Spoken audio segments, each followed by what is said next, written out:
Assalamualaikum warahmatullahi wabarakatuh. Salam sejahtera bagi kita semua. Om Swastiastu, Namo Buddhaya, dan salam kebajikan. Baik, kawan-kawan mahasiswa, kali ini kita akan membahas terkait mata kuliah dalam mata kuliah koperasi, tepatnya adalah manajemen koperasi. Di mana dalam pertemuan kali ini kita akan bahas terkait topik di slide pertama bersama-sama untuk itu gambar siklus kegiatan apapun transaksinya itu melalui badan usaha koperasi. Bisa kita lihat bahwa pendirian sebuah koperasi itu ada beberapa tahap. Karena dalam perjalanan koperasi itu ada koperasi juga tidak kalah. Yang pertama adalah bersaing ya, yang digambarkan dalam grafis. Itu ada tahap pertumbuhan, kemudian ada tahap perkembangan, selanjutnya ada tahap kedewasaan, dan yang terakhir adalah tahap kejenuhan. Nah, dalam tahap pertumbuhan tentu memiliki impact atau dampak, dan ada yang terkait ya, terkait dengan perjalanannya seperti waktu, kuantitas, ya, keanggotaan. Dengan menggunakan dialami mulai dari tahap pertama, kedua, ketiga, dan kooperatif, sehingga kita cycle bisa merasakan bagi mahasiswa masyarakat keanggotaan dari keputusan masyarakat menjadi anggota dari koperasi bisa merasakan untuk masuk menjadi anggota, bahkan pengelola sudah merasakan yang namanya BEP, break even point. Nah, ini gambar siklus kehidupan koperasi. Tema kita kali ini atau topik kita kali ini tidak jauh-jauh dengan gambar ini. Jadi topik kita kali ini adalah tentang siklus kehidupan koperasi. Nah, seperti sudah dijelaskan dalam gambar, siklus kehidupan koperasi ini diawali dengan tahap pertama, yaitu tahap pertumbuhan. Ada apa saja dalam tahap pertumbuhan? Di mana dalam tahap pertumbuhan biaya yang dikeluarkan sangat tinggi, ya. Karena pada tahap ini badan usaha koperasi harus melaksanakan pengadaan aktiva tetap sebagai unsur biaya tetap. Seperti diantaranya adalah pengadaan tanah, perbankan, kendaraan, dan struktur maupun secara casing pun sepertinya koperasi itu dalam tahap awal sejajar harus mengeluarkan biaya variable cost dalam proses produksinya, agar supaya badan usaha koperasi dan produk hasilnya dapat dengan cepat dikenal masyarakat. Diadakan seperti promosi besar-besaran, ya. Kemudian juga salah satu adalah karena modal yang dihasilkan sedikit, dikarenakan jumlah anggota yang masuk juga masih sedikit, maka pengelola agar ini bisa berjalan, bisa dikenal, salah satunya adalah dengan melakukan pinjaman.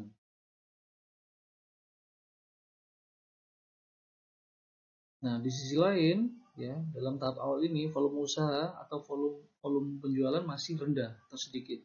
Hal ini mengakibatkan sisa hasil usaha mengalami defisit atau rugi yang ditujukan oleh C1, yang berarti manfaat yang diterima anggota juga tidak atau belum ada. Nah, hal ini wajar karena sesuai dengan mekanisme demokrasi bahwa hasil dari pengelolaan untuk anggota dan masyarakat. Jadi semakin kecil anggota yang masuk, otomatis modal yang ada semakin sedikit. Berbeda jika anggotanya semakin besar, maka modalnya akan semakin besar pula. Kemudian kerugian. Nah, kerugian seperti ini akan terjadi sampai pada saat volume usaha dapat mencapai titik BEP. Artinya di tahap awal, karena kita banyak ngeluarin cost, otomatis kan memang kita harus sedikit rugi, ya. Agar apa? Untuk mencapai titik BEP, break even point-nya itu bisa tercapai. Nah, bila volume usaha terus naik, melampaui titik BEP, nah berarti sisa hasil usaha koperasi mulai memperoleh surplus, laba, dan otomatis anggota serta masyarakat dapat menikmati manfaat dari pengelolaan badan usaha koperasi tersebut.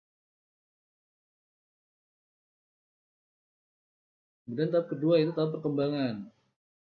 Nah, dalam tahap perkembangan merupakan tahap kebahagiaan bagi anggota dan masyarakat, karena pada tahap ini badan usaha koperasi dan hasil produksinya terus mengalami peningkatan. Demikian juga SHU-nya. Di sisi lain, biaya tertentu mengalami penurunan, yaitu biaya produk dikurangi, karena badan usaha koperasi dan hasil produksinya sudah dikenal masyarakat. Artinya cost yang dikeluarkan di awal-awal itu sudah mulai ditekan, dikurangi, karena sudah mulai dikenal oleh masyarakat.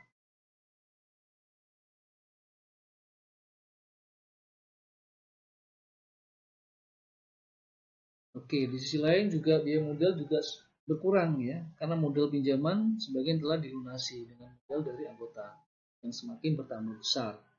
Pada kondisi seperti ini berakibat semakin meningkatkan manfaat yang diterima oleh anggota dan masyarakat. Ya, modal yang didapat koperasi semakin tinggi, anggota juga semakin banyak, kemudian sebagian modal yang dikeluarkan kemarin, pinjaman yang dikeluarkan kemarin juga sudah ditutupi sebagian besarnya oleh modal yang ada. Nah, dalam dunia usaha permasalahannya sangat kompleks dan beragam ya. Yaitu manajemen harus bisa memprediksikan kapan tahap awal kedewasaan yang ditunjukkan di titik B akan terjadi. Nah, hal ini ditandai dengan situasi internal dan eksternal badan usaha koperasi. Nah, apakah situasi internal dan eksternal tersebut?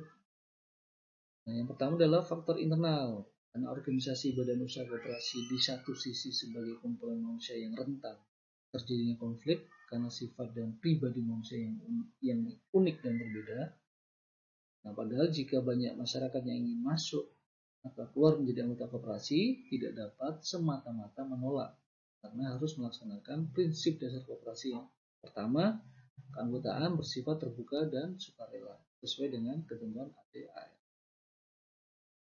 Kemudian faktor yang kedua, apa itu? Di eksternal.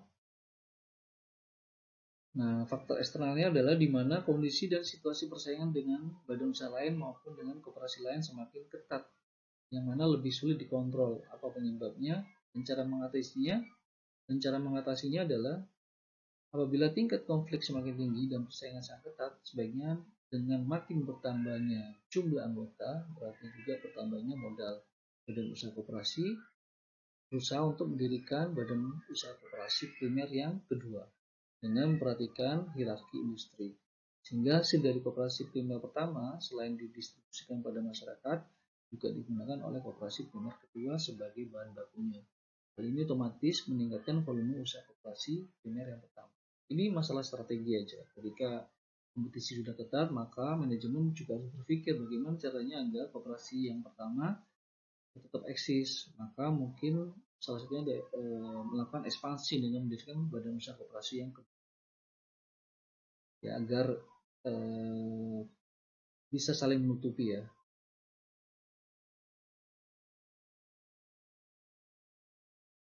Oke, tahap yang ketiga itu tahap kedewasaan. Nah, dalam tahap kedewasaan ini menjadi awal koperasi mempunyai dua koperasi primer dengan hasil dua produk tadi, tapi juga diikuti dengan kenaikan volume usaha dan biaya-biayanya serta SHU dan manfaatnya. Dengan strategi dapat digunakan sebagai cara untuk mengantisipasi terjadinya titik optimal. Nah, kemungkinan besar akan terjadi kejenuhan sehingga volume usaha mengalami decline atau penurunan ya. Jadi dewasa ini ada sebenarnya juga ada sedikit kekhawatiran ya. Jangan sampai kita mengalami titik kejenuhan. Oke, tahap 4 yaitu tahap kejenuhan ya. Ini prediksi dari siklus kehidupan koperasi. Nah, pada tahap kejenuhan ini akan terjadi namanya penurunan atau decline volume usaha.